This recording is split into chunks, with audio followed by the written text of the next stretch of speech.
Olá a todos, bem-vindos ao Arte Matemática, eu sou o Nicolas e nesse mais novo vídeo da nossa série de complexos eu vou finalmente começar a falar um pouquinho das propriedades geométricas dos complexos, ok? No começo dessa série eu tinha falado para vocês, né, para vocês entenderem o que que era o plano complexo, né, que a gente pode identificar o plano complexo C a R2, né, ao plano dos reais, ok? Eu tinha feito isso porque para a gente conseguir entender geometricamente o que que é um módulo de número complexo, né, e como é que ele se posiciona num plano complexo. Então, a partir daí, vocês devem ter se perguntado se a gente pode ter operações geométricas, né? Se a gente pode mexer com linhas, com pontos, com círculos, no mundo dos complexos. E definitivamente a gente pode, ok? E vocês vão ver que é bem simples, que funciona basicamente igual aos reais, tá? A gente só precisa introduzir umas novas definições para a gente não se perder, né? Enquanto a gente fala de plano complexo, ou se a gente está falando de geometria euclidiana no plano real. Ok? E esse vai ser o começo dessa série de vídeos, os próximos vídeos. Eu vou começar a falar um pouquinho sobre transformações geométricas, né? E primeiro eu tenho que mostrar a noção de afixo. O que que seria um afixo de um número complexo? Ok? Vocês vão ver que é bem simples, a gente só dá um nome diferente para a gente não se perder. Então, primeiro eu vou fazer a definição, né? O que que é um afixo de um número complexo?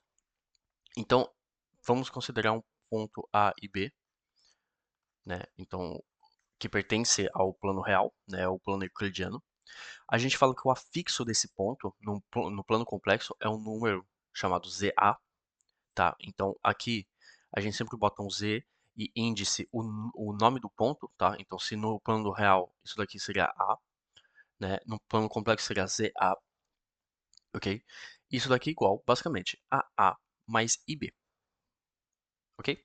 Então, se temos um plano aqui, e temos um ponto A, ele tem uma coordenada XA, né? Ele tem uma coordenada XA e YA.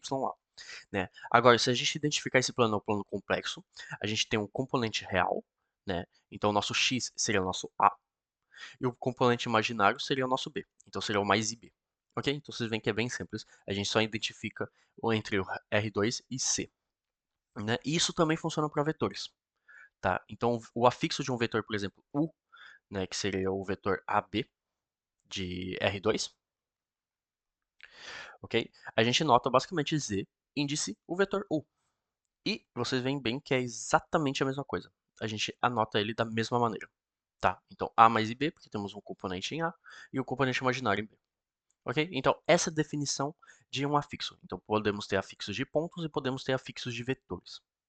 Agora, a primeira propriedade que eu vou mostrar para vocês do afixo é para vocês verem que eles se comportam muito iguais aos reais. Tá? Então, se a gente considera dois pontos A e B, né, de afixos ZA e ZB, temos que Z, eu escrevi aqui Z maiúsculo, né, seria um Z minúsculo também. Então, o Z do vetor AB é ZB menos ZA, ok? Se vocês pensam no plano real, vocês veem que é exatamente a mesma coisa, né? O vetor AB é a diferença entre o segundo ponto e o primeiro ponto, basicamente.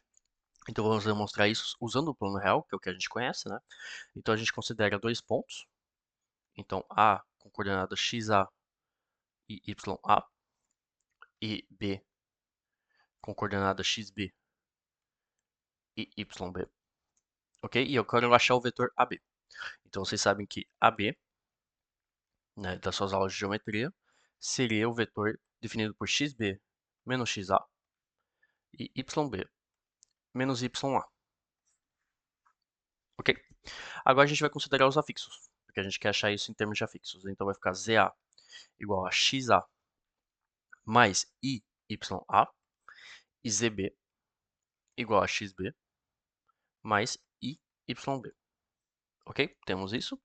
Então isso daqui diria que zab, né, igual a xb menos xa mais I vezes YB menos YA.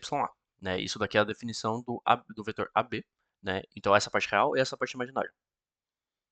Ok? E agora a gente vai manipular isso para reconhecer ZA e ZB. Né? Então, vocês veem bem que temos XB mais IYB. Então, já temos o ZB aqui. E vamos ter menos XA menos YA. Então, vai ficar menos em fator de XA mais IYA. Então, isso daqui já dá diretamente que ZB menos ZA. ok? Então vocês veem bem que definir vetores com afixos é exatamente igual ao plano real, ok? É basicamente uma diferença de afixos.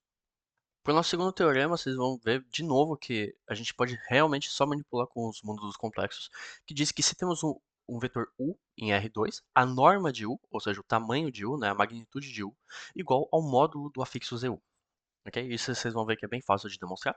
Vocês têm que lembrar a definição de uma norma, né? Então, se temos um vetor u que é igual a AB, a norma de um vetor, né? Então, a sua magnitude igual a raiz de a ao quadrado mais b ao quadrado.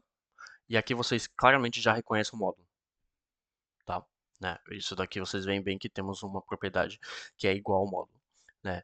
Obviamente a gente vai definir isso formalmente, né? Então se a gente ter um afixo do vetor u que é igual a mais ib, né? E a gente considera o módulo de zu, então isso daqui seria o módulo de a mais b, então seria a raiz de a ao quadrado mais b ao quadrado, e que magicamente isso é igual à norma de u. Ok? Então, bem simples demonstração para vocês verem que a gente nem precisa voltar para o vetor, a gente só considera o afixo dele para a magnitude. Então, basicamente, esse é o vídeo de hoje, né? Então, vamos dar uma relembrada. Se temos, por exemplo, z que é igual a, sei lá, 2 mais i, né?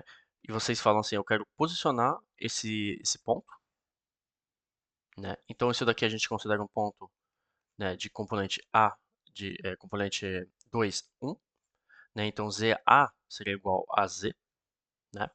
Então, agora a gente vai fazer aqui. Então, aqui temos o eixo dos reais, aqui o eixo dos imaginários. Então, vamos ter um componente 2 aqui, um componente 1 aqui. Então, aqui a gente consegue posicionar ZA, né? E essa distância aqui de ZA seria o nosso módulo de ZA, ok? Então, vocês veem bem que a gente consegue manipular claramente da mesma maneira que o mundo dos complexos, né? Isso daqui também, se a gente considerar um ZB e a gente achar o vetor, a gente pode fazer a diferença dos afixos. Ok, então esse é o vídeo de hoje, bem simples, para demonstrar umas duas pequenas propriedades dos afixos e começar a introduzir a noção de geometria no mundo dos complexos. Muito obrigado por ter assistido.